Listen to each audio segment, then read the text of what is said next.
29, you'll find that, there's no need to go into that, Prabhu. You'll find one very important thing. You'll find that towards the end of these chapters, Kapila Dev tells his mother that Krishna is so powerful that the wind blows out of fear of him. The sun shines out of fear of him. All the different elements are moving. All the planets are orbiting out of fear of Krishna. This is why Krishna is Jagat Pranati. So this is why Krishna is universally obeyed. Sometimes we think, how can he be universally obeyed? The demons are not obeying him. Universally obeyed means whether you like it or not, I will force you to obey. That is Krishna. So either we bow down before Krishna out of our own endeavors and humility, or Krishna will force us to bow before him. We should not be in that situation. We should always be in a situation where we are ready to bow before Krishna. Sometimes even devotees don't want to bow before Krishna. Bowing before Krishna doesn't mean we're not bowing before Jagannath. We're all bowing before Jagannath. But the real bowing is, are you prepared to listen to his will? If Krishna doesn't want something to happen, why are you going against his will? You have tried and nothing is happening. Still you want to try. Then you are forced by Krishna to universally obey him. You see the point? So this is Krishna in all his glory and all his power. We should never test Krishna. Please don't test Krishna. Because if you test Krishna, instead of something coming out the way you want it to, believe me, by Shastras, it will turn out much worse than you think it is. Because you think you have a material solution to a material problem. But you know, Prahlad Maharaj just said, Dukkha-aushadam tadapi dukkha matadhyayam.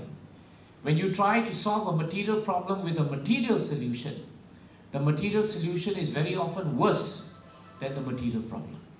So we should not do that. So Krishna is universally obeyed. But now, even though he is so powerful, even though he is universally obeyed, whether people want to or not, now Parikshit Maharaj is thinking, still Krishna is so merciful that he rendered all kinds of services to the Pandavas. Generally, if you hear from Bhagavatam, first canto, second chapter, right? I think it's 6th or 7th verse. Savai pumsam paro dharmo yathor bhakti radok saje ahaituki apratihata yayatma suprasidati. Krishna, Shukadev Goswami says that actually our supreme occupational duty is to render devotional service to the Supreme. In other words, we are supposed to render service to Krishna. And that service must be ahaituki apratihata. There must be no motivation to that service. And there must be no interruption because there's no motivation. Only when we do that do we actually become satisfied. So think about it. If we are now performing devotional service in that mood, then in any material situation we are, our mind will not disturb us. You see the point? If your mind is disturbing you, the reason for it is not someone else, it is not your friend, your family, your employer, it is not all these things. The reason why your mind is disturbed is because your motivation to perform devotional service is not correct. It is not correct. There is some designation, there is some ulterior motive, and that is why we are disturbed, right? You know, just by seeing the faces of devotees, we can come to tell who is peaceful, who is disturbed. Just by seeing the faces, we come to know the sadhana, we come to know what is in their mind, what is not in their mind. Because we cannot hide these things. We cannot hide them. So even though Bhagavatam tells us that Krishna is so powerful that our duty is to render service to him, in 1.16.16, we understand that Krishna is causelessly merciful to his devotees in such a way that he can render service. And to the Pandavas specifically, what service he rendered. Look at all the things he did here. First of all, he accepted different services. The word post is there, but post means actually services. Because it's not like he was accepting a post in the sense that he was a very high person. Read the kinds of things he did. Krishna became a chariot driver. He became a chariot driver to Arjuna. Chariot driver is considered the lowest position, menial position in war. And a chariot driver has a thankless task Because I've told you this many times, chariot drivers don't have the luxury of being told, Krishna, can you please turn right? Can you please turn left? Take a detour, speed up, slow down. No. Krishna would be kicked on his right blade, on his left blade, in the center, because there was no time for Arjuna to communicate these things to Krishna. But Krishna accepted it. Every time Krishna was kicked, every time Krishna performed menial service, it was like the devotees were offering garlands to him. Just like this garland of roses is so soft, Krishna did not feel the hard kicks of Arjuna as hard. He felt them like the petals of roses because of the mood in which Krishna accepted this service. You see it? So sometimes we must learn from Krishna. Sometimes when we take up a service, we become so disturbed by the service because our mood is all wrong. That is why we are disturbed. Nothing wrong with the service.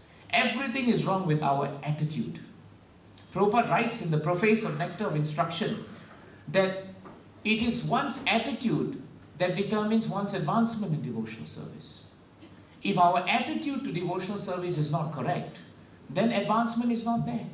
We'll just sit there and be very happy, I'm devotee. By name we are, by designation we are, but by behavior we are not. So that is why, see Krishna, he became a chariot driver. Then he became a president of the assembly of the Rajasuya sacrifice. You may think president is very exalted, but if you read Krishna book, you realize being a president was a very difficult task because there were so many naysayers who were against the Pandavas and particularly against Yudhishthira Maharaj. So Krishna had a very difficult time in the Rajasuya assembly. Then Krishna became messenger. That's another very, very lowly post. Because messenger means he has to run here and there. And what was he a messenger for? He became a messenger for the Pandavas to go over to Hastinapur and to meet the Kauravas and to tell them, please, the Pandavas, they only want a very, very, very small portion of land. Right? Right at the tip of the hair. That's all we want. We don't even want more. That was the message Krishna had to send to the Kauravas. And therefore, in doing so, he had to try to mediate. But even then, the Kauravas were so rude to Krishna.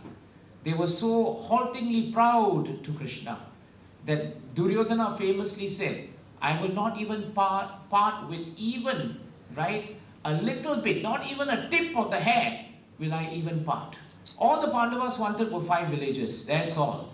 If you are in India, you know 5 villages is nothing, right? It's nothing, especially for someone as exalted as the Pandavas. But Duryodhana said, no, not even the tip of my hair.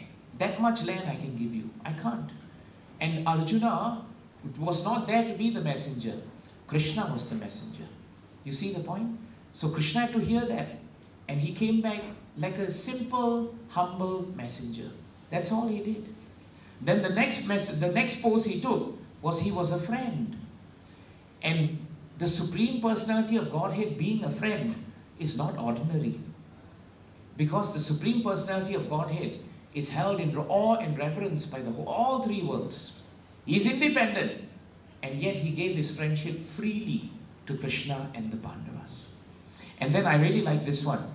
Not only was he a watchman, but if you read the word-to-word transliteration, Prabhupada translates as Veera Asana. He accepted the post of a watchman, but he drew a sword and held the sword all through the night.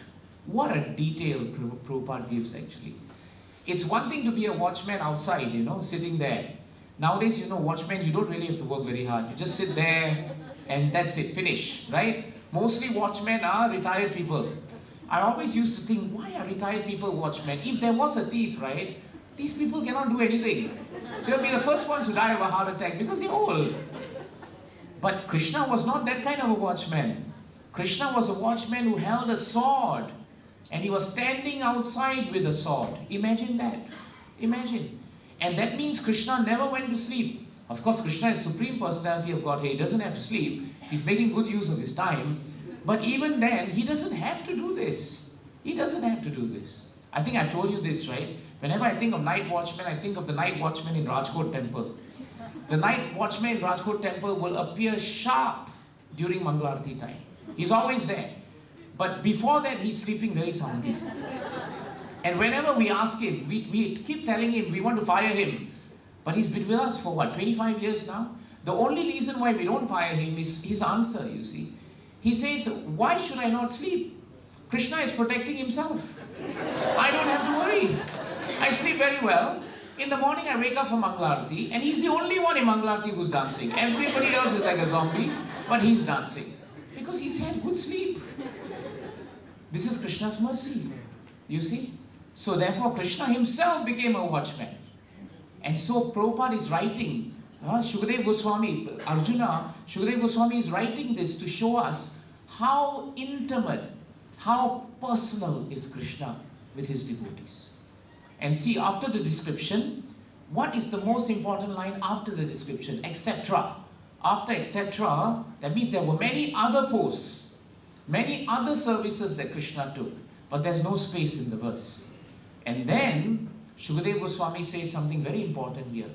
Krishna did all these services according to the will of the Pandavas. He didn't do it against the will of the Pandavas. He didn't do it according to his will. He did it according to the will of the devotees. This is how we make advancement in devotional service. We very often cannot make advancement because we do something according to our will. A classic example is a disciple who approaches a spiritual master. Actually, the disciple has made up his mind what to do, what they want to do. Then they will come up to the spiritual master and say, Maharaj, if you don't mind, I'm seeking your instructions. I need your guidance. So the spiritual master says, what's your guidance? What's the question? They give a question. Now when they give the question, after giving the question, they don't ask for directions. They ask for blessings. Do you know how sneaky that is? Think about it. Very often devotees approach us. They say, Prabhu, we want to do this. We ask for blessings. Actually, they want to do it. It doesn't matter. But what they want is endorsement. Just endorse that what I do will be okay. If you sanction it, well, then nobody can say it's wrong. That's cheating. That's cheating propensity. Because you're not interested in hearing whether what you're going to do is right or wrong. You're just interested in doing whatever you want. And then you come to the devotee and say, seeking your blessings, seeking your blessings. There is no blessings there. If you want blessings, you go according to the will of the Lord. You go according to the will of the devotees. If you respect the devotee as your siksha, as your diksha, then when they tell you don't do something, you be malleable to their will. The word is malleable. You follow. You learn to crush your own false ego. Otherwise, we just do whatever we want. Sometimes we say we have a Diksha Guru, but we go to Guru just for blessings to do whatever we want. We are not interested in hearing. Srila Prabhupada gave a good example in his Leelamrita actually. One time Srila Prabhupada asked for water. His disciple went inside and got milk for Srila Prabhupada. Prabhupada said, I asked for water. Disciple said, no, milk is better. Prabhupada said, if a spiritual master asks for water, that's exactly what he wants. If you get him milk, that's not what he wants. That is not according to his will. That is according to your will. Do you see the point? There is a difference. So remember, this year, don't come and ask devotees for blessings to do whatever you want to do. If you want to ask for blessings, then you be prepared to move according to the will of Guru, Sadhu and Sastra. Otherwise, don't ask. No point. Don't ask for endorsements. Because you can't cheat Krishna, you see. You can cheat the devotee, but you can't cheat Krishna. So that is why Krishna is so powerful that he went according to the will of the Pandavas. Even though he is Supreme Absolute Truth, he is Sachit Ananda Vigraha, he is completely independent, and yet he was ready to follow the will of the devotees. Why can't we, who are not independent, not supreme, not absolute, not Supreme Absolute Truth, not Sachit Ananda Vigraha, we can't follow the will of the Lord, neither can we follow the will of the devotees. That is where our advancement in devotional service is checked. This is a very important point. Then how did Krishna follow the will of the Pandavas? By obeying them like a servant. This is the mood of a devotee. A devotee's mood is that of a servant. That is the mood. The Lord is showing in this verse how we should actually behave. A servant doesn't tell his master what to do, isn't it? The servant always is ready to do what the master wants. And yet if the master is kind, the master will say, you tell me what you want. And that's what Krishna did. Krishna could do that with the Pandavas because the Pandavas never took advantage of Krishna's mercy. This is very important.